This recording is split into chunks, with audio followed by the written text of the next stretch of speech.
بسم الله الرحمن الرحيم.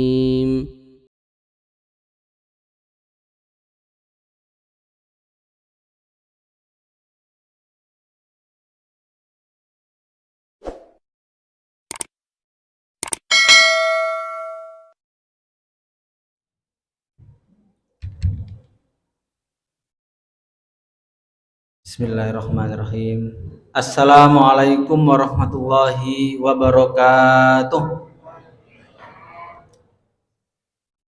Alhamdulillah. Alhamdulillahilladzi hadana li hadza wa ma kunna linahtadiya laula an hadanallah. Asyhadu an la ilaha illallah wahdahu la syarikalah wa asyhadu anna Muhammadan abduhu wa rasuluhu la nabiyya ba'da. Allahumma salli wa sallim wa barik ala Muhammad wa ala alihi wa sahbihi ajmain. Qala Allah Ta'ala fi kitabihil karim, a'udzu billahi minasyaitonir rajim. Sahru Ramadan alladzi unzila fihil Qur'an hudal linnas wa bayyinatin minal huda wal furqan al-ayah. Para jamaah salat Isya dan salat tarawih Masjid As-Sakinah yang senantiasa dirahmati oleh Allah Subhanahu wa taala. Marilah pada kesempatan hari ini kita bersyukur karena sampai detik ini Allah masih memberikan kita kekuatan iman, Islam dan kesehatan, sehingga dengan ketiga nikmat itu para jamaah kita dapat melangkahkan kaki kita menuju masjid ini dalam keadaan sehat walafiat. Yang kedua, salawat serta salam senantiasa tercurahkan kepada Nabi kita, beliau adalah Nabi Muhammad Sallallahu alaihi wasallam, suri tauladan kita, manusia terbaik yang pernah dilahirkan di muka bumi ini. Apapun yang berasal dari diri Rasulullah adalah sebuah kebaikan, baik perkataannya, baik perbuatannya maupun diamnya Rasulullah adalah sebuah kebaikan. Kita sebagai umatnya bukan hanya sekedar mengakui Nabi Muhammad sebagai panutan kita, Rasul kita, uswatun hasanah kita, tetapi kita juga senantiasa berdoa agar kita juga diakui oleh Nabi Muhammad sebagai umatnya. Maka pengakuan ini sangat penting para jamaah.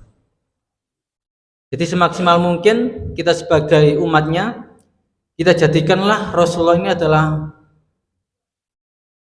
panduan. Ibarat orang kalau mau mencontoh siapa orang yang layak untuk kita contoh dalam kehidupan sehari-hari adalah yang pertama adalah Rasulullah. Nah, para jemaah yang berbahagia, sudah tidak terasa sebentar lagi Ramadan akan pamit.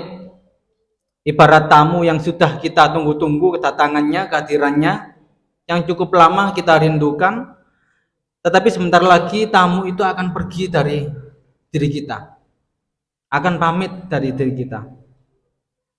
Seseorang yang ditinggalkan dan mau ditinggalkan oleh orang yang dicinta itu rasanya sudah mau sedih. Karena nuansa ketika bersama dengan orang yang kita cintai, samanya dengan di Ramadan pada tahun ini, itu adalah nuansa yang berbeda. Kalau kita jauh dengan orang yang kita cintai, rasanya kan rindu, kangen.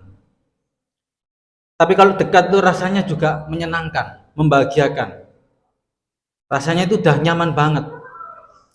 Samalnya dengan bulan Ramadan para jamaah. Sebentar lagi Ramadan akan meninggalkan kita. Lantas pertanyaannya adalah, apakah Ramadan itu hanya berada di bulan Ramadan? Apakah spirit Ramadan tetap kita lanjutkan dan kita bawa setelah Ramadan? Maka kita sebagai manusia yang tidak tahu kapan Allah mencabut nyawa kita, marilah kita senantiasa berfastabiqul khairat. Jadi kita berlomba-lomba dalam kebaikan sehingga di tahun Ramadan tahun ini seolah-olah kita ini sudah memberikan yang terbaik. Manusia kalau tahu kapan dia wafat, kapan Allah mencabut nyawanya, pasti dia akan memberikan semuanya untuk Islam. Tidak ada satupun mungkin yang tersisa, yang sifatnya adalah duniawi. Semuanya kan diorientasikan untuk kehidupan akhirat. Nah, para jamaah yang berbahagia, sudah beberapa hari kita menjalankan ibadah puasa Ramadan, tentunya juga banyak sekali hikmah ataupun pembelajaran pendidikan yang sudah kita lalui selama ini. Dari tahun ke tahun kita selalu dipertemukan dengan bulan Ramadan. Artinya dengan tujuan manusia itu agar nilai ketakwaannya itu adalah selalu meningkat, selalu naik, selalu berkualitas. Dan 1 bulan penuh para jamaah, 1 bulan yang hampir selesai ini seharusnya udah kita siapkan secara matang untuk menghadapi 11 bulan yang akan datang. Maka pendidikan Ramadan yang harus dan selalu kita ingatkan kepada diri kita, yaitu tentang pengendalian nafsu. Manusia itu dianugerahi oleh Allah akal yang digunakan untuk berpikir, dan nafsu yang juga Allah anugerahkan kepada kita. Sehingga jangan sampai nafsu ini mengendalikan kita. Jangan sampai nafsu ini mengendalikan akal kita. Maka yang harus kita lakukan sebagai manusia yang berpikir, maka akal harus bisa mengendalikan nafsu. Karena segala bentuk ucapan kita, lisan kita, perbuatan kita, tingkah laku kita dalam kehidupan sehari-hari, kebijakan kita dalam menentukan sebuah keputusan, itu terlihat dari apa yang namanya akal pikiran kita dan hati kita para jamaah. Tentunya pengendalian nafsu ini merupakan sebuah pekerjaan sehari-hari. Saya katakan kita ini adalah manusia puasa. Kenapa manusia puasa? Karena puasa ini adalah pekerjaan sehari-hari, bukan hanya pekerjaan khusus yang bukan hanya di bulan Ramadan. Secara syariat mungkin puasa adalah kita menahan lapar dan dahaga. Tapi lebih luas lagi, makna puasa ini adalah bagaimana kita bisa mengontrol dan mengendalikan akan yang namanya nilai kenafsuan yang berada di dalam diri kita. Karena manusia itu rata-rata setiap apa yang menjadi keinginannya itu pengennya terwujud, pengennya harus terlampiaskan. Padahal para jamaah yang berbahagia, hidup itu ada dua hal. Ada kalanya kita harus ngegas, ada kalanya kita harus ngerem. Sama halnya dengan puasa. Puasa ini kita belajar ngerem, belajar ngontrol, belajar mengendalikan. Ibarat kalau kita naik kendaraan, apakah ketika kita naik kendaraan, apakah kendaraan itu terus kita gas terus? Kan tidak. Ada kalanya kita harus ngerem, harus kita turunkan. Kapan? Mau mendekati polisi tidur, mau mendekati rambu-rambu lalu lintas dari jauh, masih hijau, sudah dekat ternyata merah, maka kita harus memaksakan diri untuk berhenti. Gimana kalau kita terburu-buru, nggak sabaran, waduh sudah merah tapi tetap diterabas, maka yang terjadi adalah mungkin sanksi administrasi. Sekarang polisinya sudah tidak bentuk lagi manusia tapi elektronik. Sanksi administrasi mungkin kalau kita sendirian, kita yang rugi. Kalau kita bersama orang-orang yang kita cintai, mungkin yang terjadi bisa-bisa kecelakaan. Kenapa? Karena kita nggak sabar, nggak mau mengontrol, nggak mau mengendalikan. Sama halnya dengan hidup. Manusia itu akan banyak mengalami celaka jikalau di dalam hidupnya selalu ingin menuruti apa yang menjadi keinginannya. Justru manusia itu akan selamat kalau di dalam hidupnya selalu banyak mengontrol, banyak ngerem, banyak memikirkan, mempertimbangkan sebelum kita melangkah lebih jauh. Banyak kan manusia itu sudah terlanjur melakukan ini, terus dia menyesal, akhirnya kecewa. Kenapa? Karena terburu-buru, karena terlalu menuruti apa yang menjadi keinginannya. Itu para jamaah. Contoh dari hal terkecil pun, para jamaah sekalian kalau berangkat ke masjid ataupun keluar dari rumah, tentunya memilih baju cuma satu. Bukan dipakai semua bajunya, pakai kaos, pakai ini, pakai jaket, pakai itu, kan tidak, kecuali kedinginan. Pasti yang dipilih baju cuma satu. Dari hal memilih baju pun itu sudah menggunakan metode puasa. Jadi puasa ini adalah pekerjaan sehari-hari, bukan pekerjaan khusus. Cuman bedanya di bulan Ramadan ini adalah di mana Allah langsung yang mendidik kita agar bisa menjadi dan dapat menghadapi 11 bulan yang akan datang. Jadi pelajaran yang pertama adalah bagaimana kita bisa mengendalikan nafsu yang berada di dalam diri kita. Yang kedua, para jamaah yang berbahagia, puasa Ramadan mengajarkan akan yang namanya toleransi. Toleransi ini sangat sulit sekali untuk kita realisasikan ataupun kita wujudkan dalam kehidupan sehari-hari. Kita mudah sekali ngomong menghargai pendapat orang lain, tidak memaksakan pendapat kepada orang lain. Tetapi prakteknya di kehidupan sosial, realitanya itu adalah tidak sesuai dengan apa yang kita ucapkan biasanya. Nah, contohnya ketika mungkin beberapa tahun yang lalu terjadi perbedaan awal Ramadan, pun mungkin nanti ada perbedaan 1 Syawal, maka kita sebagai hamba Allah, kita sebagai manusia yang sifatnya adalah sosial, marilah kita menghargai keberagaman dan perbedaan. Tentunya kita tidak ingin orang memaksa pendapatnya kepada diri kita. Pun juga sama, kita nggak bisa memaksakan pendapat kita kepada orang lain. Itulah kenapa puasa Ramadan kita dipertemukan hal-hal seperti itu.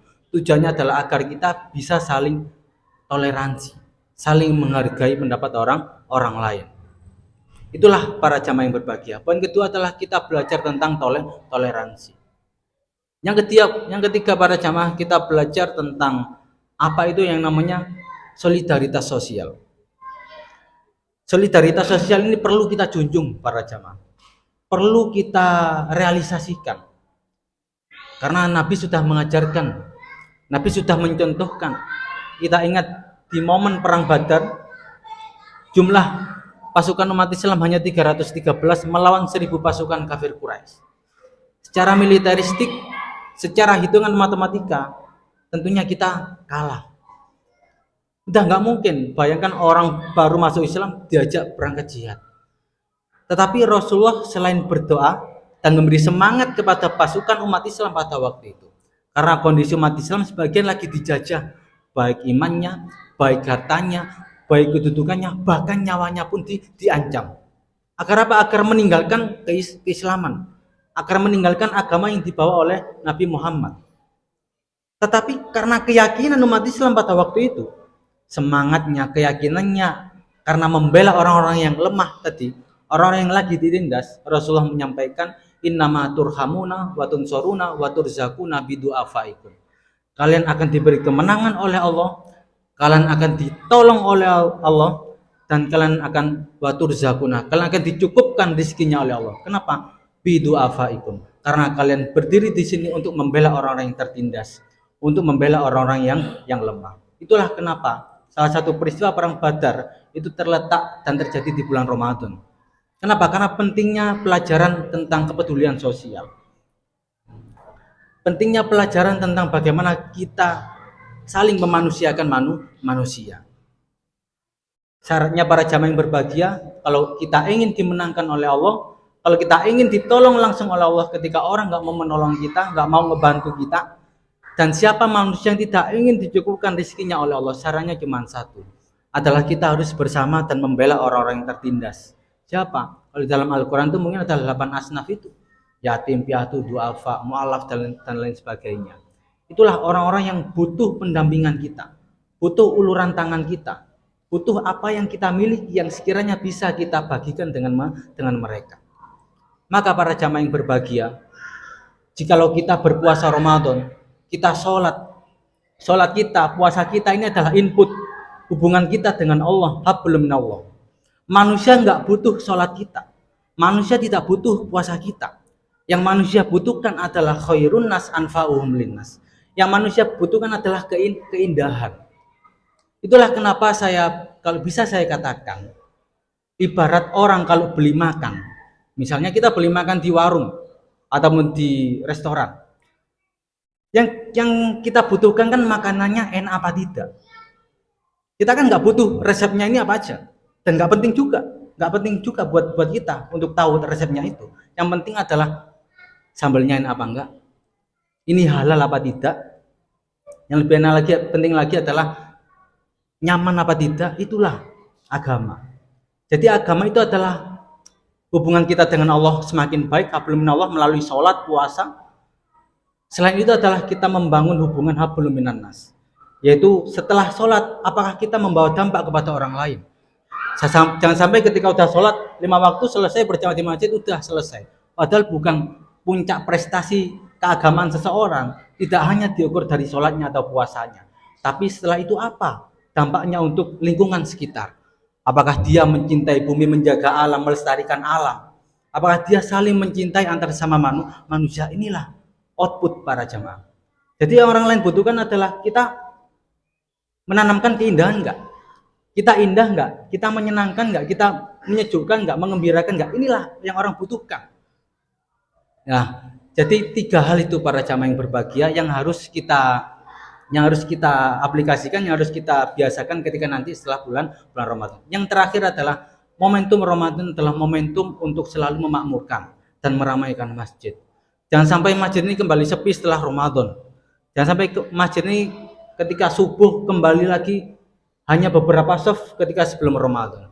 Yang ketika awal 1 Ramadan, 2 Ramadan manusia semangat berbondong-bondong berangkat ke masjid, tapi ketika pertengahan bahkan menjelang akhir pun masih banyak manusia yang lebih mementingkan urusan dunia, yang lebih mementingkan urusan baju baru, celana baru, apapun serba baru.